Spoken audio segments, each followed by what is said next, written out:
গতকালকের আগের থেকে গত ৩-৪ দিন যাবৎ অতিবৃষ্টি ভারী বর্ষণের কারণে ঢাকা সহ আশেপাশের অনেক জায়গায় জলজট জলবদ্ধতার সৃষ্টি হয়েছে।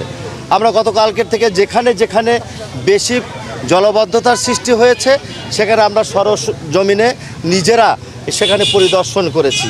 কি কারণে আসলে এতক্ষণ সময় লাগছে পানি নামতে, কি কারণে এটা আগামী দিনে কি করণীয় সেটাকে নির্ধারণ করে গতকালকের থেকে অব্যাহত বিরামহীনভাবে আমার পরিদর্শন করছি।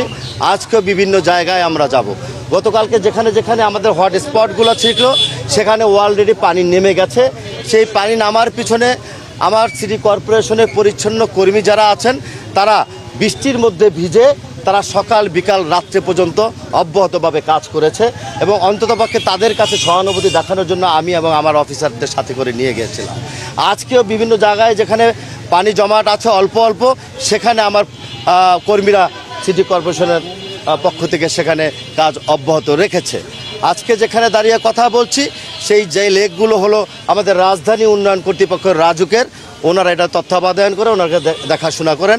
সিটি কর্পোরেশনের পক্ষ থেকে নগরবাসী হয়তোবা অনেক কিছুই তারা জানে না এবং নগরবাসীর একটা আবেদন থাকে, একটা আসার জায়গা থাকে যে সিটি কর্পোরেশনের প্রশাসক বা মেয়র মহোদয়রা জলবদ্ধতা জলজট হলে তারা কি করে। সেই কারণে তাদেরকে আশ্বস্ত করার জন্য আমি নিজে রাজুকের কর্তৃপক্ষের সাথে কথা বলেছি। আর যেই জায়গায় রাস্তাটা ভেঙে গেছে সেটা রাজুকের আন্ডারে। আমরা ইতিমধ্যে সিদ্ধান্ত নিয়েছি আমাদের অফিসাররা সহ আমরা রাজুক চেয়ারম্যান বরাবরে একটা সাজেশন আকারে আমরা একটা চিঠি লিখব যে আগামী দিনে এই কাজগুলো এইভাবে করলে যে আমাদের জলজট হবে না, জলবদ্ধতা হবে না, লেকের পানিটা খুব অল্প সময়ের মধ্যেই নেমে যাবে।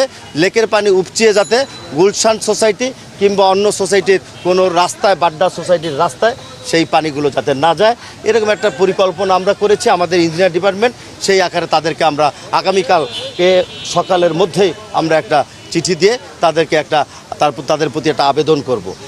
এমনিভাবে যেই যেই জায়গায় জলাবদ্ধতা হয়েছে আমাদের সিটি কর্পোরেশনের আওতাধীন আমরা সেটা নিয়ে কাজ করে অতি দ্রুত সময়ের মধ্যে সেই আগামীর জন্য আমরা তৈরি করে ফেলব, যাতে করে এমনিভাবে ভারী বর্ষণ হলেও পানিটা দ্রুত সময়ের মধ্যে যাতে নেমে যায়।